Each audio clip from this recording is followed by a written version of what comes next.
Hello guys, आप लोगों की डिमांड थी कि एक थ्योरी के कौन से क्वेश्चंस पढ़ने हैं। स्पेसिफिकली टैक्स के, डायरेक्ट टैक्स में थोड़ा ज़्यादा कॉम्प्लिकेटेड हो जाता है कि थ्योरी के लिए क्या पढ़े, because now that it is no longer MCQ.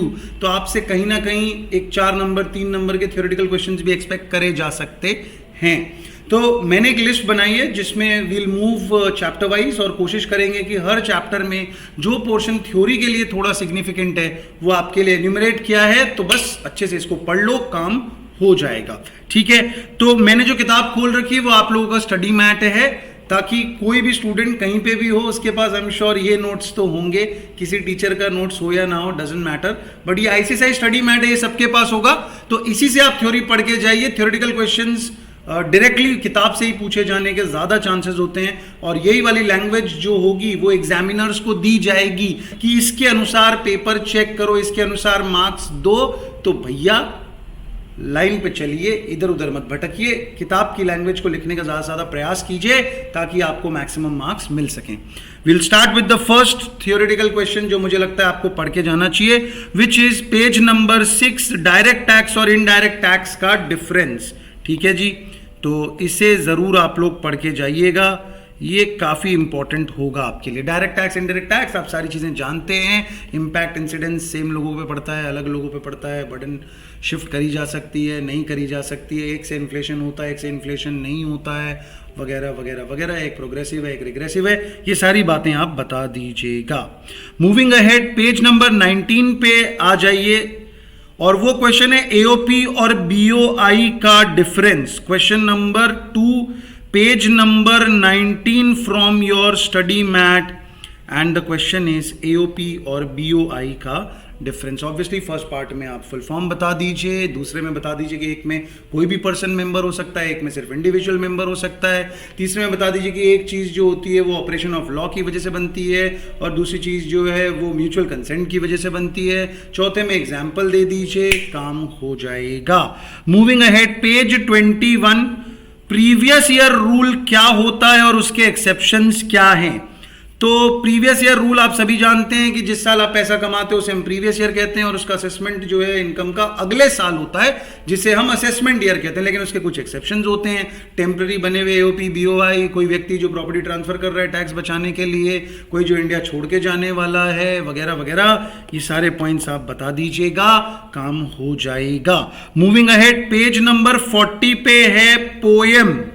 Page number 40 पे आप आ जाइए, जहां पे आ जाता है आपका प्लेस ऑफ इफेक्टिव मैनेजमेंट। आप सबको पता है कि कंपनी के केस में हम देखा करते हैं कि भैया इंडियन कंपनी है तो ऑलवेज रेसिडेंट, फॉरेन कंपनी है तो फिर ये देखा जाएगा कि उसका टर्नओवर 50 करोड़ को एक्सीड करता है कि नहीं। अगर नहीं तो हमेशा नॉन रेजिडेंट, अगर हाँ तो फिर देखा जाता है कि पोएम एप्लीकेबल हो रहा है कि नहीं, यानी कि place of effective management in India है या नहीं।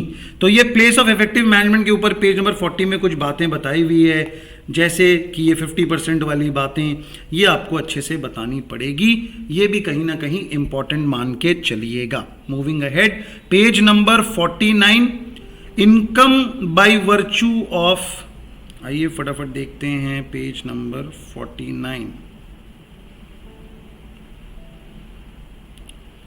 Income by virtue of business connection, income by virtue of business connection. Business connection के वर्च्यू से जो इनकम होती है उसके बारे में आपसे सवाल पूछा गया है। तो यानी कि बेसिकली आपको बिजनेस कनेक्शन क्या होता है ये पूछा गया है, जिसमें आप इंडेंटिंग एजेंट के बारे में बताइए, स्टॉकिंग एजेंट के बारे में बताइए और कंक्लूडिंग एजेंट के बारे में बताइए।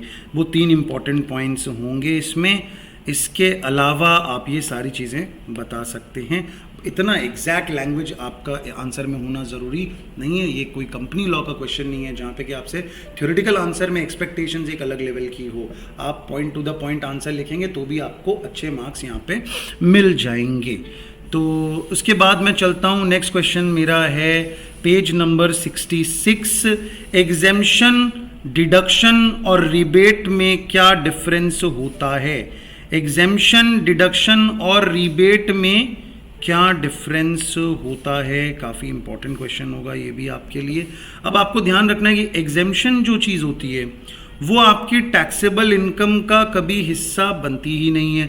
डिडक्शन जो होता है वो आपकी पहले एक बार इनकम कैलकुलेट कर ली जाती है, फिर उससे लेस कर दिया जाता है।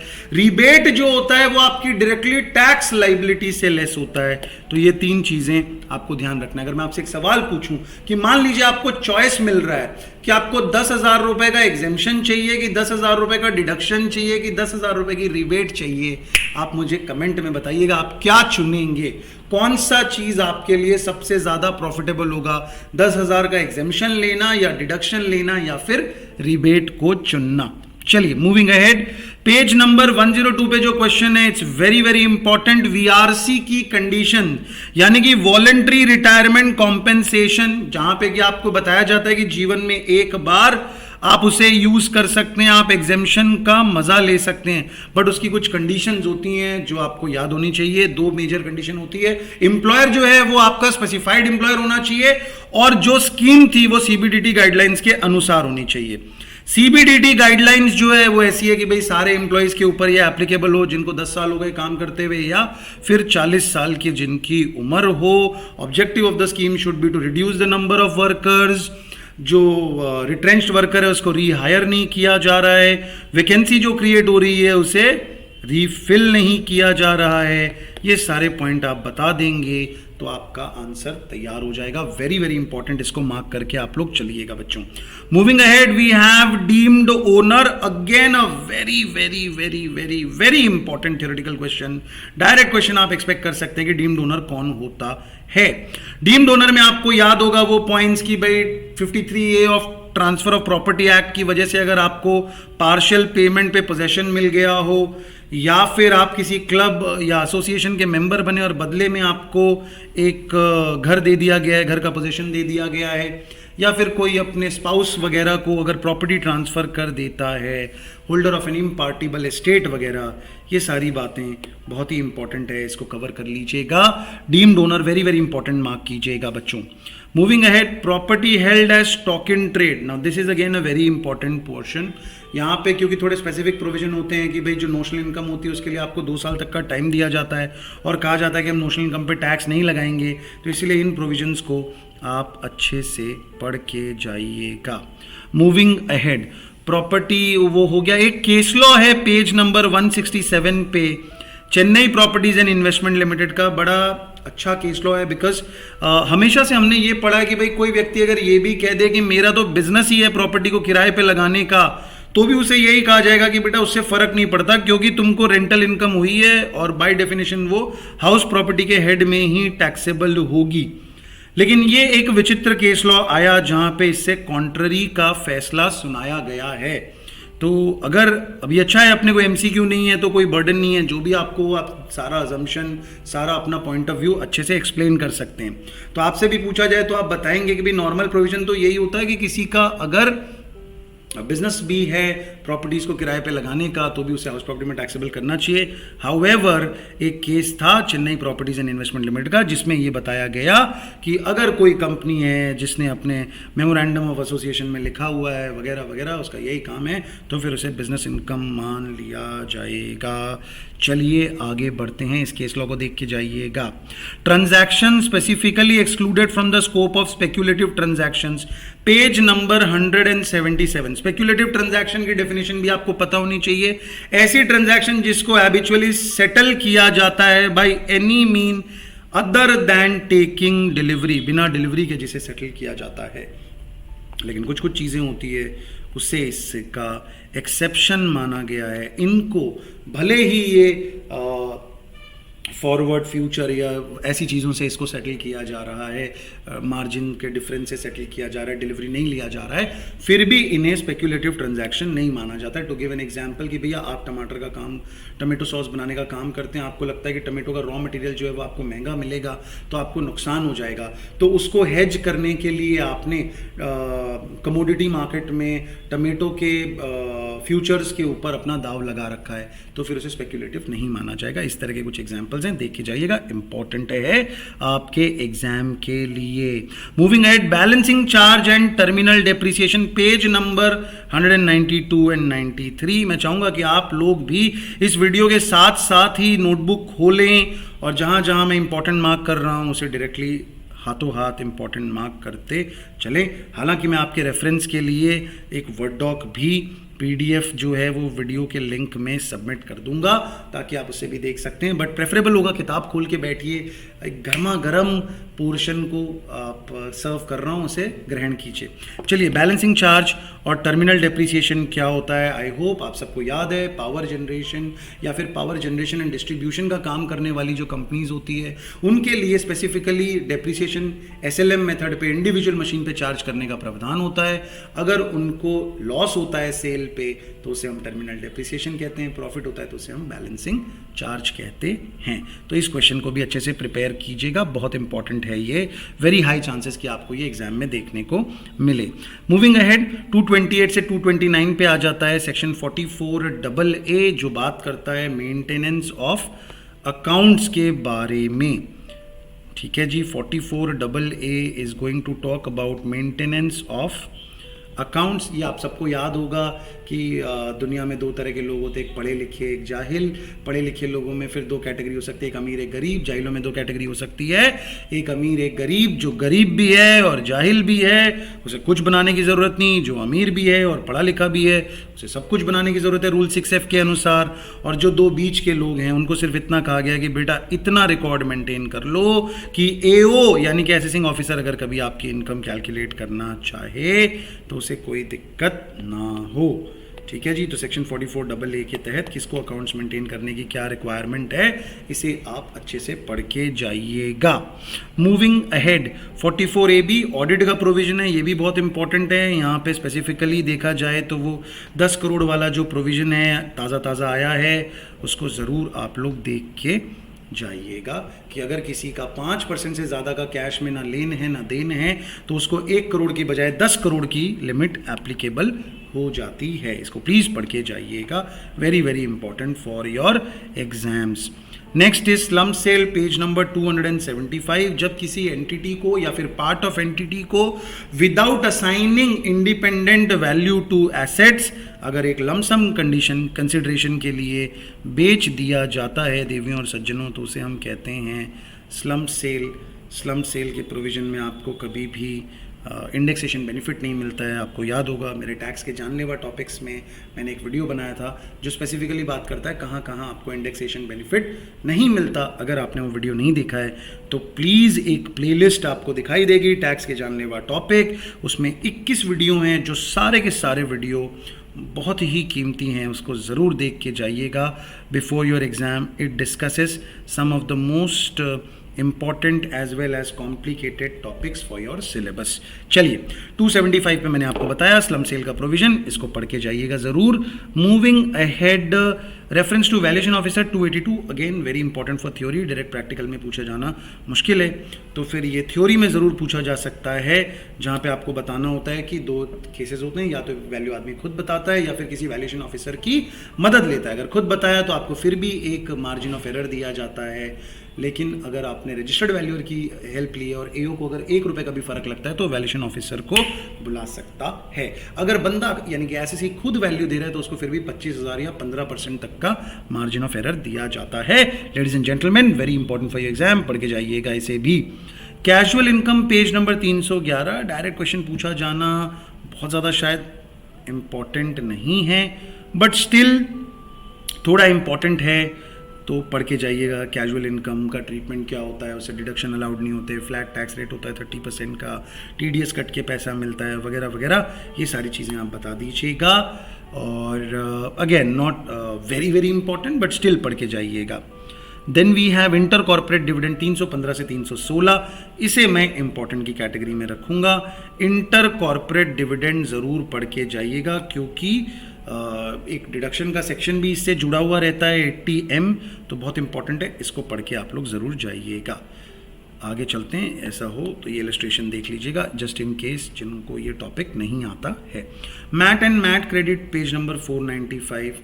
तो मैट हम सब ने पढ़ा है और हमने ये भी बात करी थी उसी समय की अपने को मैट का क्वेश्चंस एक्सपेक्ट करना शायद ज़्यादा हो जाएगा, बट हाँ थ्योरेटिकल पार्ट में या जो ऑब्जेक्टिव वाला पार्ट है उसमें आपसे पूछा जा सकता है कि कितने साल के लिए क्रेडिट कैरी फॉरवर्ड करा जा सकता है, किस व्यक्ति के ऊपर एप्लीकेबल होता है, किसके ऊपर मैट एप्लीकेबल नहीं होता, वगैरह वगैरह। ऐसी छोटी छोटी चीज़ें जो है इनका ज़रूर ध्यान रखिएगा।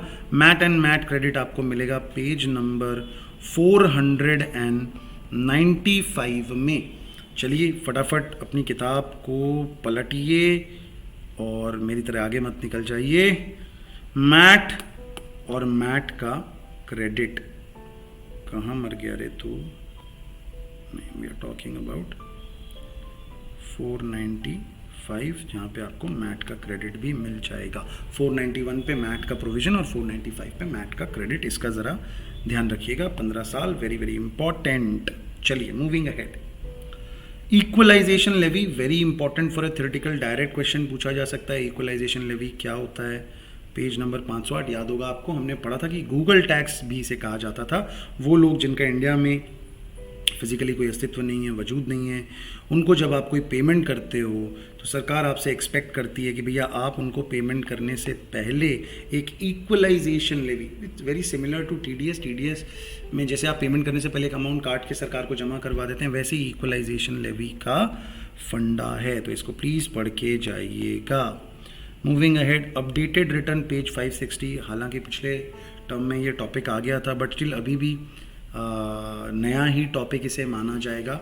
बहुत ज़्यादा इस पर ग्रिलिंग नहीं हुई है, तो there is a very high chance कि आपको इस पे क्वेश्चन देखने को मिले। एक अच्छा क्वेश्चन हो सकता है कि भी इनमें से कौन कौन सी सिचुएशन में अपडेटेड रिटर्न फाइल किया जा सकता है, नहीं फाइल किया जा सकता है। तो आपको ध्यान रखना होगा कि भैया ऐसा कोई सिचुएशन जहाँ पे कि डिपार्टमेंट का नुकसान हो रहा हो, वहाँ अपडेटेड रिटर्न फाइल नहीं किया जा सकता। यानी कि आपकी इनकम अगर कम हो रही हो, आपका लॉस अगर बढ़ रहा हो, आपका रिफंड का अमाउंट अगर बढ़ रहा हो, ऐसी सिचुएशन में अपडेटेड रिटर्न आप फाइल नहीं कर सकते। सरकार का फ़ायदा हो रहा हो ज़रूर भरिए, सरकार इज़ मोर देन हैप्पी कि आपने अपडेटेड रिटर्न भरने के बारे में सोचा। तो प्लीज़ इसको पढ़ के जाइएगा, it's going to be very very important. इसी के साथ बच्चों मेरा डायरेक्ट टैक्स का जो भी थ्योरी का पोर्शन डायरेक्टली मैं आपसे कवर करवाना चाहता था वो कंप्लीट हो जाता है। गोज विदाउट सेइंग आपको और भी थ्योरेटिकल क्वेश्चन पूछे जा सकते हैं, बट देन वो ऐसा पोर्शन होगा जो आपने प्रैक्टिकल सम्स पढ़ते हुए बहुत अच्छे से पढ़ा होगा। जैसे अगर मैं आपको बोलूँ भी आपसे पूछा जाता है कि भी पेंशन के ट्रीटमेंट पे आपसे अगर सवाल पूछ लिया जाए तो वो तो आपने थ्योरी में अच्छे से पढ़ा ही है। ग्रेचुटी, लीव एनकैशमेंट, ये सारी चीज़ें तो आपने बहुत अच्छे से प्रैक्टिकल के सम सॉल्व करते टाइम पढ़ी है, चार्ट बनाया है, टेबल बनाया है, तो आपको बताना मुश्किल नहीं होगा। यहाँ मैंने कवर करने की कोशिश करे उन एक्सक्लूसिव पोर्शन को जो शायद आपके जहन से हट गए थे, जिनका ऊपर शायद ध्यान नहीं गया था, तो उसको तैयार करने का प्रयास किया गया है। Now will come to indirect tax. Indirect tax में पेज नंबर 590 पे मैं आना चाहूँगा और GSTN मैं चाहूँगा कि आप पढ़ के जाइए। ठीक है, पेज नंबर 590 पे आ गए अपने, और आपको यहाँ पे पढ़ना है GSTN क्या होता है, कैसे बनाया गया है। तो स्पेशल पर्पस व्हीकल बताइए कि IT वगैरह की मदद करने के लिए नॉट फॉर प्रॉफिट एंटिटी बनाया गया है। ठीक है, तो नेक्स्ट पॉइंट अपना जो है activities to be treated as supply even if made without consideration. यानी जो शेड्यूल 1 होता है आपका, फोकट वाला शेड्यूल भी इसे अपने प्यार से कहा करते थे, उसके ऊपर आपसे क्वेश्चन पूछा जा सकता है कि एन्यूमरेट द सर्कमस्टांसेस या enumerate the activities which will be considered supply even if they are made without consideration.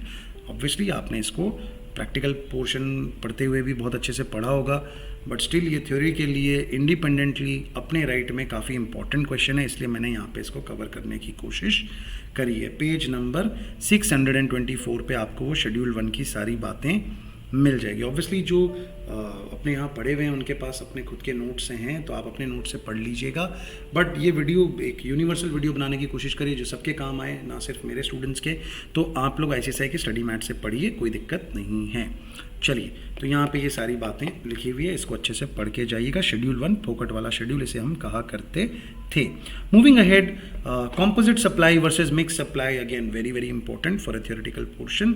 638 to 639 practical के लिए भी इंपॉर्टेंट है, केस स्टडी वाइज पूछा जा सकता है कि ऐसा ऐसा हुआ, इसको मिक्स सप्लाई माना जाएगा कि कॉम्पोजिट सप्लाई माना जाएगा। 2 केस लॉस थे इसमें, डॉम्स इंडस्ट्रीज़ का एक केस लॉस था। डॉम्स इंडस्ट्री आज काफ़ी बाजार बना हुआ है क्योंकि डॉम्स इंडस्ट्री का IPO आया हुआ है, और दूसरा एक केस लॉ था जो आपने कैलकाटा का ईडन रियलिटी का पढ़ा था, जिसमें अपन ने बात करी थी कि पार्किंग स्पेस को जब बेचा जाता है उसको अलग कंसिडर किया जाता है।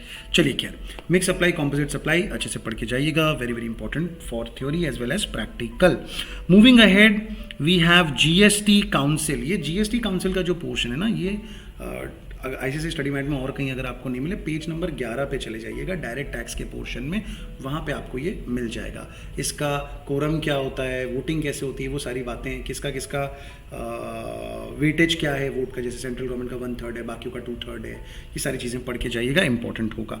Moving ahead, time of supply in case of vouchers. अब ये वाउचर के केस में अगर आपसे टाइम ऑफ सप्लाई पूछी जाए तो बहरहाल काफ़ी इजी क्वेश्चन है ये, जिसमें आपको बताना है कि अगर भैया आइडेंटिफाइबल था तो जब वाउचर बनाया गया तभी मान लिया जाएगा, और अगर आइडेंटिफाइबल नहीं थी supply at that point of time, क्योंकि अमेज़ॉन का कूपन था और आप उसको किसी भी चीज़ में यूज़ कर सकते थे, तो उसका रेट ऑफ टैक्स आइडेंटिफाई करना मुश्किल था।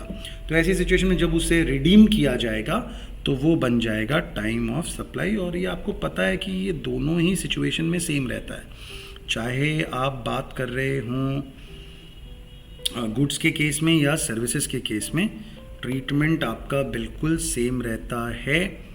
तो पेज नंबर 704 पे आपको टाइम ऑफ सप्लाई मिल जाएगा, इसको पढ़ के जाइएगा। Moving ahead, value of supply in case of pure agent. Pure agent के केस में पेज नंबर 719 720, इसमें आपको ध्यान होगा कि कई बार जैसे आप एक प्रैक्टिसिंग कंपनी सेक्रेटरी हैं, आप किसी अपने क्लाइंट के बिहाफ पे अगर कोई एनसीएलटी में पेनल्टी पे कर रहे हैं या कोई आरओसी की फ़ीस पे कर रहे हैं, तो आप उसे अपने बिल में ऐड करके वो अमाउंट उनसे चार्ज करने वाले हैं, बट वो अमाउंट आपने as a pure agent receive किया है, तो उसको आपका वैल्यू ऑफ सप्लाई में ऐड नहीं किया जाएगा और उसके ऊपर कोई जीएसटी भी लेवी नहीं की जाएगी। तो ये चीज़ों को भी आप अच्छे से थ्योरी के लिए भी तैयार कीजिएगा, एक एग्जाम्पल के साथ इसको बता के आइएगा। Moving ahead, services rendered on goods temporarily imported in India, page number 736। तो ये एक अलग से बॉक्स बना के कुछ इंपॉर्टेंट चीज़ें आपको बताई हुई है, तो इसकी अच्छे से आप तैयारी करके जाइएगा। इसके नीचे वाला भी जो पोर्शन है इसको भी पढ़ के जाइएगा, दोनों ही थोड़ी नई चीज़ें हैं और डायरेक्ट क्वेश्चन इनके ऊपर आप एक्सपेक्ट कर सकते हैं। Condition for taking ITC, page number 744। ITC लेने के लिए आपको पता है बिल होना चाहिए, गुड्स या जो सर्विसेज है वो आपने रिसीव कर ली होनी चाहिए, टैक्स जो है गवर्नमेंट को ऑलरेडी मिल चुका होना चाहिए, वगैरह वगैरह, वो सारी बातें बताइएगा डायरेक्ट क्वेश्चन अगर आपसे पूछा जाता है तो। ब्लॉक्ड क्रेडिट्स में कौन कौन सी चीज़ें एलिजिबल होती है, नहीं एलिजिबल होती है, आईटीसी के प्रैक्टिकल पोर्शन के लिए भी बहुत इंपॉर्टेंट है। I have a very strong feeling कि आपको एक क्वेश्चन पूछा जाएगा जिसमें आपको बताया हुआ रहेगा कि इनमें ये चीज़ें आपने खरीदी, ये चीज़ों पर आपने इतना इतना जीएसटी पे किया, आप बताइए टोटल आईटीसी इस महीने में कितना ले सकते हैं। तो आपको अगस्त का महीना दे दिया, अगस्त के महीने में कुछ चीज़ें बता दी, अब उसमें कुछ चीज़ें ऐसी होगी जो एलिजिबल ही नहीं होगी तो उसको काउंट नहीं करेंगे, कुछ चीज़ें ऐसी होगी जो एलिजिबल होंगी बट शायद क्योंकि कोई लॉट जो है वो बाद में मिला, इंस्टॉलमेंट बाद में आया, तो शायद अगस्त के महीने में आप उसका क्रेडिट नहीं ले सकते, सितंबर के महीने में ले सकते। तो आपको वो भी खास तौर पे ध्यान रखना पड़ेगा कि अगर आपको आईटीसी फॉर द मंथ पूछा गया है तो आप इस बात का ज़रूर ध्यान रखिएगा बच्चों कि जो क्रेडिट मेरे को इस महीने में मिलेगा उसी के बारे में मैं अभी बात करूँगा। बोलो बात समझ में आई? जैसे हो सकता है कि जॉब वर्कर को भेजा था, टाइम से वापस नहीं आया, तो आपने पहले क्रेडिट ले लिया था, अब वो आपका रिवर्ट होने वाला है और 10 दिन बाद वो वापस आ गया तो वापस आपको मिलने वाला है। तो आप वो मंथ का कैलकुलेशन मत भूलिएगा, मंथ का ध्यान रखिएगा। तो ये ब्लॉक क्रेडिट पढ़ के जाइएगा, very important. Goods sent to job worker, इसी बात पे अपना goods sent to job worker की बात आ गई। बड़ी लंबी उम्र है जॉब वर्कर की भी, आई एम सॉरी। तो goods sent to job worker के केस में कितने दिनों में कैपिटल गुड्स आ जाने चाहिए, कितने दिनों में नॉर्मल गुड्स आ जाने चाहिए, ये सारी चीज़ें 1 साल 3 साल वाली आपको संभाल लेना है। चलो जी, बहुत ही बढ़िया। मूविंग, इसमें वो सारी बातें कि भी डायरेक्टली अगर सामान जॉब वर्कर के पास जाता है तो आप क्रेडिट ले सकते हो, कोई दिक्कत नहीं है। नहीं आया टाइम पे वापस तो फिर आप पे टैक्स लग जाएगा, आ गया बाद में तो वापस क्रेडिट मिल जाएगा। सारी बातें बता दीजिएगा, जितना ज्ञान हो कुछ छोड़िएगा मत, सारा बिखेर के आ जाइएगा, पूरा कैनवस रंग दीजिएगा अपने ज्ञान से। चलिए आगे चलते हैं। ISD 771 772 very important input service distributor, इसी के साथ साथ ये बात भी कि वो कैसे क्रेडिट को डिस्ट्रीब्यूट करता है, यानी अगर एक यूनिट का था तो उसी यूनिट को बांटेगा, 2 का था तो 2 को बांटेगा, सारों का था तो सारों को बांटेगा, चाहे फिर उसमें से कोई एग्जेम्प्टेड यूनिट भी हो तो उसको भी क्रेडिट दिया जाएगा और वो बाद में उसको यूटिलाइज नहीं कर पाएगा। ये सारी बातें प्लीज़ बता के आइएगा। Moving ahead, next topic is GS-TIN 786 short notes, 2-3 number का इस पे एक्सपेक्ट किया जा सकता है, कितने डिजिट का होता है, कैसे मिलता है, वगैरह वगैरह वगैरह। तो 786 GS-TIN ये आप अच्छे से समझा के आइएगा। चलिए moving ahead, we have section 24, page number 790। Section 24 आप सबको याद है, कंपलसरी रजिस्ट्रेशन करवाना पड़ता है अगर आप इंटरस्टेट ट्रेड कर रहे हैं, तो अगर आप कैजुअल टैक्स पेयर हैं, अगर आप NRTP हैं, इनपुट सर्विस डिस्ट्रीब्यूटर हैं, TDS TCS, ई-कॉमर्स वगैरह वगैरह सारे पॉइंट याद करके जाइएगा। बड़ा इंपॉर्टेंट क्वेश्चन है कि किस व्यक्ति को मैंडेटरीली रजिस्ट्रेशन लेना पड़ता है। ठीक है जी, चलिए इसमें एक बड़ा इंटरेस्टिंग पॉइंट होता था कि जो लोग, जैसे कि अगर आप ये पॉइंट पढ़ते हो कि कोई भी व्यक्ति जो इंटरस्टेट टैक्सेबल सप्लाई करता है, लेकिन इसमें बोला है the threshold limit of 20 lakhs in case of special category states of blah blah blah blah blah is available in case of interstate supply taxable of service in notified handicraft goods. मतलब क्या हुआ, अगर कोई व्यक्ति goods का काम करता है, नॉर्मल गुड्स का काम करता है, उसका तो अगर इंटरस्टेट हुआ तो उसको रजिस्ट्रेशन लेना ही पड़ेगा। लेकिन अगर कोई सर्विसेज में डील करता है और उसकी इंटरस्टेट सप्लाई हो रही है लेकिन उसका ओवरऑल टर्नओवर 20 लाख को एक्सीड नहीं कर रहा, तो उसे रजिस्ट्रेशन लेने की ज़रूरत नहीं है, भले ही वो इंटरस्टेट सप्लाई में इंगेज्ड है। ये सर्कुलर नंबर की वजह से ये सारी डिटेल्स अपने को मिलती है। चलिए आगे चलते हैं। We have next topic 793, effective date of registration। 793 effective date of registration, यानी कि ये वो बातें हैं कि अगर आपने टाइमली अप्लाई कर दिया था तो फिर जिस दिन से आप लाइबल हुए थे उसी दिन से आपका इफेक्टिव हो जाएगा। टाइमली अप्लाई नहीं किया था तो जिस दिन मिला उस दिन से एप्लीकेबल हो जाएगा। वॉलंटरी रजिस्ट्रेशन लिया तो भी आपको जब रजिस्ट्रेशन सर्टिफिकेट मिला वहाँ से आपकी एप्लीकेबिलिटी आएगी। बोलिए बात समझ में आई कि नहीं। Separate registration for multiple places of business within a state और a union territory, page number 800। अब अगर एक ही स्टेट में एक SEZ है, DTA है, तो ऑब्वियसली आप जानते हैं उसको डिस्टिंक्ट एंटिटी माना जाएगा और आपको 2 रजिस्ट्रेशन लेनी पड़ेगी। और इनफैक्ट उनके बीच में जो ट्रेड हो रहा है उसे भी इंटर स्टेट ट्रेड की कैटेगरी में रखा जाएगा। बोलिए बात समझ में आई। इसके अलावा अगर आपके पास 2 बिल्कुल अलग अलग लाइन ऑफ बिजनेसेस हैं, 2 अलग अलग स्ट्रीम ऑफ बिजनेस हैं, तो भी आप सेम स्टेट में रहने के बावजूद अलग अलग रजिस्ट्रेशन करवा सकते हैं। Moving ahead, we have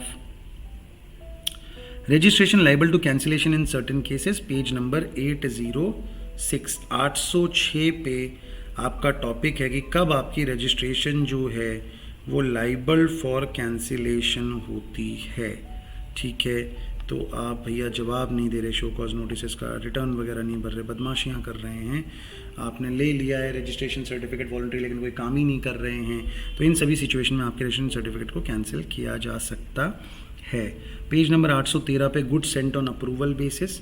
good Saint on approval basis के केस में आपको ये बताना है कि इनवॉइस इशू करने का टाइम कब का होता है या फिर सप्लाई कब माना जाता है। तो आपको ध्यान रखना होता है कि भाई अगर goods have been sent on 813 था ना, 813,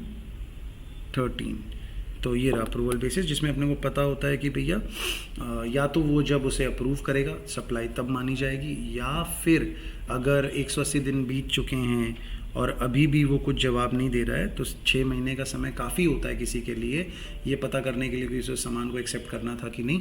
अगर वो नहीं कर रहा है तो फिर विच एवर इज अर्लियर को मान लिया जाएगा आपका टाइम ऑफ सप्लाई। बहुत ही बढ़िया। 814 पे इंपॉर्टेंट है कंटिन्यूस सप्लाई ऑफ सर्विसेज।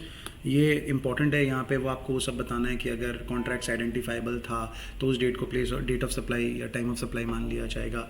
अगर किसी इवेंट के साथ लिंक्ड था, जैसे कि बिल्डर ने बोला कि ये प्लिंथ लेवल पे इतना, स्लैब लेवल पे इतना, टॉयलेटरीज का काम हो गया तो इतना, इलेक्ट्रिकल्स का काम हो गया तो इतना, तो वहाँ पे जब जब वो लेवल हिट होगा तब तब इनवॉइस रेज किया जाएगा और सप्लाई का टाइम उसी समय को मान लिया जाएगा। Invoice come bill of supply 818, 819, very important. GST का ये क्वेश्चन क्वेश्चन बहुत इंपॉर्टेंट होगा कि कब आप इन्वॉइस नहीं रेज करते हैं बल्कि बिल ऑफ सप्लाई रेज करते हैं। तो कुछ चीज़ें होती है जहाँ पे सामान एक जगह से दूसरी जगह जा रहा है लेकिन वहाँ पे सप्लाई नहीं कंसिडर किया जा रहा है, तो वहाँ पे फिर आप इन्वॉइस रेज नहीं कर सकते हैं। तो ये पोर्शन पढ़ के जाइएगा। क्रेडिट नोट, डेबिट नोट आसान सा पोर्शन है, बट फिर भी कभी कभी बच्चे कब क्रेडिट होगा कब डेबिट होगा इसको लेके कंफ्यूज हो जाते हैं, तो इसको समझ के जाइएगा। Electronic credit ledger, electronic liability register और इलेक्ट्रॉनिक जो अपना ITC का रजिस्टर होता है, इलेक्ट्रॉनिक क्रेडिट हो गया, इलेक्ट्रॉनिक लाइबिलिटी हो गया। तो इसका ध्यान रखिएगा कि वहाँ पे कब क्रेडिट होता है कब डेबिट होता है।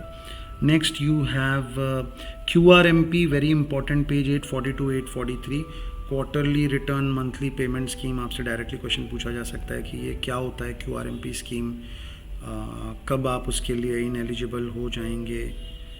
तो ये क्वेश्चन को भी आप अच्छे से पढ़ के जाइएगा। 842 एंड 843 पे आपको ये मिल जाएगा। ठीक है जी। Moving ahead we have now scrutiny assessment 867। Scrutiny का मतलब होता है कि जब भैया तुम्हारी सत्य की परीक्षा ली जाएगी तो उसे स्क्रूटिनी असेसमेंट कहते हैं। वहाँ पे आपसे डॉक्यूमेंट्स मंगाए जा सकते हैं, प्रूफ मंगाया जा सकता है, एविडेंस मंगाया जा सकता है कि आप जो बोल रहे हो वो बात सच है कि नहीं, उसे साबित करो। ऐसा भी हो सकता है कि स्क्रूटिनी से आप बाइज्जत बरी होकर निकलें, अग्नि परीक्षा को आप उत्तीर्ण कर लें, या फिर ऐसा भी हो सकता है कि आपका चोरी पकड़ा जाए, झूठ पकड़ा जाए, तो फिर आपका नए सिरे से टैक्स लायबिलिटी कैलकुलेट किया जाएगा। बेस्ट जजमेंट असेसमेंट उसके जस्ट पास में आपको मिल जाएगा 869 में। इसे हम प्यार से कहते हैं बाजा बजाना। जब आप नोटिस के जवाब नहीं देते हो, कोऑपरेट नहीं करते हो, तो डिपार्टमेंट के पास और कोई ऑप्शन नहीं बचता, उनके पास जो भी अपना बेस्ट इन्फॉर्मेशन था उसके बेसिस पे वो आपका असेसमेंट कर देते हैं। प्यार से इसे अपने कहते हैं बाजा बजाना। पेज नंबर 909, क्लासिफिकेशन का अकीन रूल मैंने यहाँ पे इंक्लूड किया है। मेरा एक हंच है कि मुझे लगता है कि आपसे ऐसा पूछा जा सकता है कि भाई अकिन प्रिंसिपल क्लासिफिकेशन में क्या होता है, इसके ऊपर शॉर्ट नोट लिखे हैं, तो आपके पास उसका एग्जाम्पल होना चाहिए और आप एक अच्छे से एग्जाम्पल के साथ उसको एक्सप्लेन करके आए। पूरा ही क्लासिफिकेशन रूल ऑब्वियसली इंपॉर्टेंट है, I am not going to say कि वो इम्पॉर्टेंट नहीं है, बट स्टिल मैंने कोशिश करी है कि ये इतने कम टॉपिक में आपको दूं कि कल सुबह, मतलब जब भी आप ये वीडियो देखो उसकी अगली सुबह तक आप इन सबको पढ़ लो and you start feeling more confident about the fact कि आप प्रैक्टिकल तो संभाल ही लोगे, थ्योरेटिकल पोर्शन भी आया तो आपको कोई दिक्कत नहीं होगी। अकिन प्रिंसिपल ज़रूर पढ़ के जाइएगा। Moving ahead, responsibilities of a person in charge. छोटा सा क्वेश्चन है लेकिन इसे डायरेक्टली अपने कभी पढ़ते नहीं है, तो एक ही जगह पे कोलेट करके बताया हुआ है कि कौन कौन सा काम है जो पर्सन इन चार्ज को संभालना चाहिए, क्या क्या करना होता है उसे। तो ये चीज़ें हैं, इंपोर्ट एक्सपोर्ट मैनिफेस्ट सबमिट करना, प्रॉपर रूट का ध्यान रखना, कन्वेंस अप्रोप्रिएट प्लेस पे आया, लोडिंग अनलोडिंग सही जगह पे हो रही है, वगैरह वगैरह। इसको पढ़ के जाइएगा। इजी क्वेश्चन है लेकिन डायरेक्टली पढ़ा हुआ नहीं होगा तो आपके पास शब्द मिलेंगे नहीं आपको। ट्रांजिट एंड ट्रांसशिपमेंट, ये तो अगर मुझे कस्टम से एक क्वेश्चन पढ़ के जाना हो तो मैं यही पढ़ के जाऊंगा। Transit and transshipment very very important. Same bottom, multiple bottom goods, एक जगह पे एक ही जहाज़ होता है बालवीर, एक जगह पे बालवीर सोनपरी, दो जहाज होते हैं। आई होप आपको ये बातें याद आ रही है। Last topic for this session is refund of export import duty, page number 931। इसको ज़रूर पढ़ के जाइएगा। आधा आधा पैराग्राफ, मतलब एक एक पैराग्राफ दोनों टॉपिक पे दिया हुआ है, इसे अच्छे से पढ़ के जाइएगा। दैट्स इट, बस इतना सा ही काम आप लोग करके जाइए। तो मुझे लगता है कि आप प्रैक्टिकल के साथ साथ थ्योरेटिकल का भी टैक्स का पोर्शन अच्छे से एक्सेल कर पाएंगे। That's it from my side. Please ये वीडियो अपने दोस्तों के साथ शेयर कीजिए जो टैक्स में संघर्ष कर रहे हैं। आप नहीं जानते ये वीडियो उनके कितना काम आ सकता है। Have a good day, bye bye.